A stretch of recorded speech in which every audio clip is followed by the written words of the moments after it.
नमस्कार दोस्तों, आप देख रहे हैं लेट्स नर्चर आवर माइंड। मैं हूं Satwanti Singh, health and wellness coach and Ayurvedic lifestyle coach. आज मैं आपके साथ शेयर करने वाली हूँ बदन दर्द, जोड़ों का दर्द, घुटनों का दर्द, कमर दर्द, कंधे का दर्द, कहीं भी बॉडी में दर्द है तो उसको ठीक करने के लिए क्या किया जाए। मैं हालांकि बहुत सारे नुस्खे शेयर करती रहती हूँ और सारे ही इफेक्टिव होते हैं, लेकिन सारे नुस्खे हर इंसान पर इफेक्टिव ऐसा नहीं होता, क्योंकि आपकी बॉडी अलग है, मेरी अलग है, किसी तीसरे पर्सन की अलग है। किसी को कुछ चीज सूट करती है तो किसी को दूसरी सूट करती है।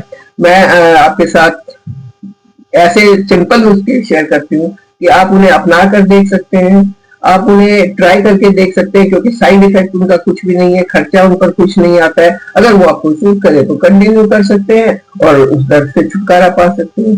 घुटनों का और जोड़ों का दर्द क्यों होता है? ये ओल्ड एज प्रॉब्लम है। नंबर वन, एज के साथ हो जाता है, क्योंकि जब एज बढ़ती है तो हमारे जो तीनों दोष है वो इम्बैलेंस हो जाते हैं। कई बार वात बढ़ जाता है तो घुटनों जोड़ों में दर्द होने लग जाता है। आजकल लाइफस्टाइल ऐसा है, आजकल डाइट ऐसी है कि उससे भी घुटने जोड़ों में दर्द होता है, क्योंकि ओबेसिटी बढ़ती है और जितनी ओबेसिटी बढ़ेगी, जितना मोटापा बढ़ेगा, वो घुटनों पर प्रेशर डालेगा। आपके बॉडी को जब घुटने लेके चलेंगे तो वो बहुत जल्दी खराब होंगे। अगर बॉडी में वात बढ़ गया तो भी घुटने खराब होंगे, क्योंकि जब शरीर में वात ज्यादा हो जाता है तो वो जोड़ों के अंदर की जो कुशनिंग होती है, जो जोड़ों को सही से चलने में मदद करती है ताकि वो टकराए नहीं, वो कुशनिंग सूख जाती है। जब वो सूखती है तो हड्डियां टकराती है और दर्द होता है। तो इन सब चीजों से बचने के लिए क्या करना चाहिए उसी पर बात करेंगे। लेकिन उससे पहले अगर आपको टॉपिक अच्छा लग रहा है तो इसे लाइक कर दें, चैनल पर नए हैं तो सब्सक्राइब कर दें और बेल आइकन जरूर दबाएं।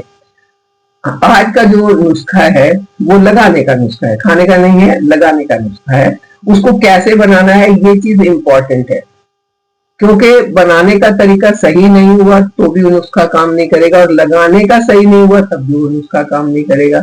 तो आज अगर आप वीडियो स्किप करके देखेंगे तो कुछ ना कुछ छूट जाएगा, तो प्लीज स्किप करके मत देखना। उसको बनाने का क्या तरीका है उसे आप आराम से ध्यान से सुनना, उसी तरीके से बनाना। एक चीज और, अक्सर ये लोग पूछते हैं कि इसमें हम ये और मिला दें या इस चीज को हटा दें तो कैसा रहेगा। देखिए, दवा तो दवा होती है। आप ऐसा तो नहीं कहेंगे ना किसी भी डॉक्टर को कि आपने हमें पैरासीटामोल दिया, अगर हम इसके बदले में कोई एंटीबायोटिक खा ले तो कैसा रहेगा। नुकसान ही करेगी ना। हालांकि ये चीजें नुकसान नहीं करेंगी, लेकिन उतना फायदा नहीं करेंगी जितना होना चाहिए। कट कट की आवाज आना, झंझनाहट रहना, हड्डियों की कमजोरी, मसल्स की कमजोरी, ये आम चीज हो गई है। इस चीज से छुटकारा पाने के लिए आज मैं बनाऊंगी एक तेल जो आराम से बनता है, आराम से लगता भी है और आराम से आराम भी देता है। शरीर का कहीं भी कोई दर्द है वहां पर इसको लगा सकते हैं, क्योंकि इसमें कोई नुकसान वाली चीज नहीं है। बच्चे से लेके बड़े तक किसी को भी लगा सकते हैं। अगर किसी बच्चे को भी चोट लग जाए ना तो उसको भी लगा सकते हैं। बुजुर्ग है, बहुत बुजुर्ग है, जो जिसकी हड्डियां बहुत दुखती है, खाट पे पड़े पड़े भी दुख रही है, तो उसको भी आप लगा सकते हैं, उसको भी आराम मिलेगा। तो चलिए बनाते हैं, इसको कैसे बनाना है। ये तेल बनाने के लिए सबसे पहले आपने लेना है एक ग्लास बॉटल, कांच की बॉटल, प्लास्टिक की नहीं लेनी, कोई और मेटल नहीं लेना। और मेटल की तो बॉटल आपको मिलेंगी नहीं, हाँ प्लास्टिक की नहीं लेनी। उसमें क्या होता है, प्लास्टिक में एक तो प्योरिटी कम हो जाती है, प्लास्टिक के माइक्रोन्स उसमें मिल जाते हैं, तो प्योरिटी कम हो जाती है, और प्योरिटी कम होगी तो इफेक्टिवनेस कम हो जाती है। तो आपने लेनी है ग्लास बॉटल। उसके बाद आपने लेना है ऑयल। ऑयल दो में से कोई एक आप ले सकते हैं जो आपको आराम से मिल जाए, या तो सरसों का तेल कच्ची घानी, या तो तिल का तेल, वो भी अगर कोल्ड प्रेस है तो ज्यादा अच्छा होगा। सरसों का तेल भी अच्छा होता है, लेकिन तिल के तेल को आयुर्वेद में ज्यादा अच्छा माना जाता है, क्योंकि इसकी तासीर जो है वो थोड़ी सी गरमाई वाली होती है, जो दर्द को जल्दी ठीक करती है। आयुर्वेद की एक बुक है अष्टांग हृदय, उसमें तो लिखा गया है कि तेल की मालिश तो आपको रेगुलरली करते ही रहना चाहिए, आपको दर्द है या नहीं है। अगर आप रेगुलरली हल्का सा तेल लिया, तो आप ऐसे हाथों पे गर्म किया और मालिश करते रहेंगे घुटनों की या जोड़ों की, तो आपको कभी दर्द होगा ही नहीं। हम बात करें कि दर्द हो गया तो उसको कैसे ठीक है ना, उसके लिए तेल बना रहे हैं। आप इसको रेगुलरली भी यूज कर सकते हैं। तो आपने ले ली कांच की बोतल और तिल का तेल। आप पहले थोड़ा सा बनाइए, 100 मिलीलीटर, 100 ग्राम जिसको बोलते हैं, उतना तेल आप ले लेंगे। उसमें भीमसैनिक कपूर, या तो उसकी टैबलेट या वो दूसरा आता है वो कपूर उसमें डालेंगे। एक चम्मच। आप जब उसको पीस लेंगे, पीस के उसका पाउडर इतना बनना चाहिए जो 1 चम्मच भर जाए, वो उसमें डाल देंगे और बहुत अच्छे से मिक्स करेंगे। तब तक मिक्स करते रहेंगे जब तक कि पूरा का पूरा कपूर उस तेल के अंदर मिक्स नहीं हो जाए, वो बिल्कुल एक नहीं दिखने लगे। बस आपका तेल बन गया। अब इसको एयर टाइट करके अच्छे से ढक्कन बंद करके 1 घंटे के लिए तेज धूप में रखें। आजकल तो गर्मियां शुरू हो गई है तो धूप बहुत अच्छी आती है, तेज धूप में रख दिया। इससे ये फायदा होगा कि जो कपूर की जितनी भी प्रॉपर्टीज हैं और तिल की जितनी प्रॉपर्टीज हैं वो आपस में अच्छे से मिक्स हो जाएंगी और दोनों चीजों के जो फायदे होने वाले हैं वो आपको बहुत ज्यादा होंगे। आपने 1 घंटे के लिए रख दिया, उसके बाद उसको अंदर ले आए, बस ये आपका तेल बन गया। अब उसको लगाना है। लगाना कैसे है वो भी देखिए, वो बहुत इंपॉर्टेंट है। आपने इस तेल को 3 बजे के बाद नहीं लगाना, ये उतना फायदा नहीं करेगा। मतलब जब धूप कम होगी तब नहीं लगाना, उतना फायदा नहीं कर, फायदा करेगा लेकिन उतना नहीं करेगा। अगर आप इसको धूप में बैठ के लगा पाए तो इससे अच्छी कोई बात ही नहीं है।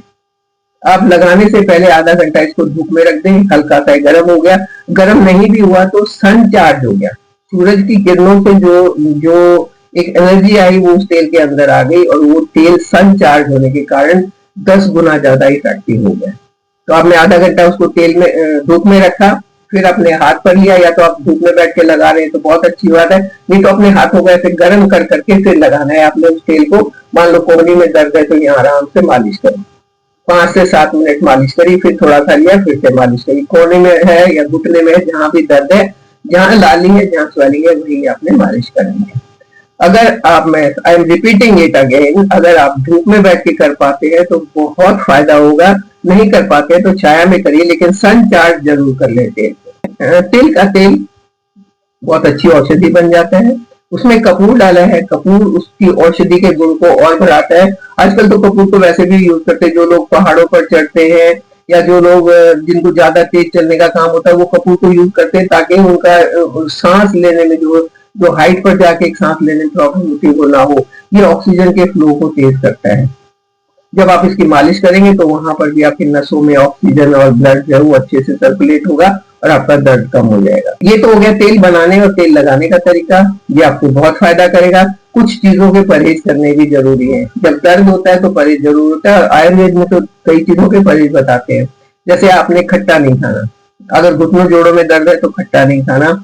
आपने राजमा, छोले, ऐसी चीजें रात को तो बिल्कुल नहीं खानी, दिन में भी कम खानी है, क्योंकि इनसे वात बढ़ता है और जो जोड़ों का दर्द होता है वो वात से ही होता है। अगर आपने वात वाली चीजें खाई तो दर्द होता रहेगा, तो आपने ये चीजें नहीं खानी। जिन जिन चीजों से वात बढ़ता है वो चीजें आपने नहीं खानी है। बॉडी से वात को कम करने के लिए काम और भी आप साथ साथ कर सकते हैं। मैं कई बार ये रेमेडी भी आपको बता चुकी हूँ कि मेथी इन्फ्यूज्ड वाटर अगर आप अर्ली मॉर्निंग, मतलब सुबह सुबह उठ के खाली पेट पीते हैं तो वो भी आपकी बॉडी से वात को बाहर करता है और आपकी बॉडी को डिटॉक्स रखता है, आपके हार्मोन्स को बैलेंस करने में मदद करता है।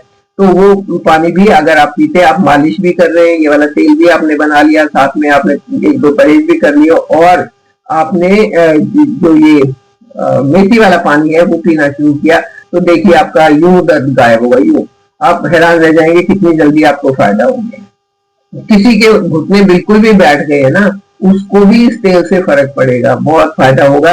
और हाँ, घुटने की मालिश के साथ साथ घुटने की एक्सरसाइज जरूर कर लेना, क्योंकि आपको अपने घुटने को मूवमेंट में रखना है, चालू हालत में रखना है, बिठाना नहीं है। बैठ गया तो अकड़ जाएगा, अकड़े हुए का फिर अब इलाज नहीं कर सकते, उसको मूवमेंट में रखना है।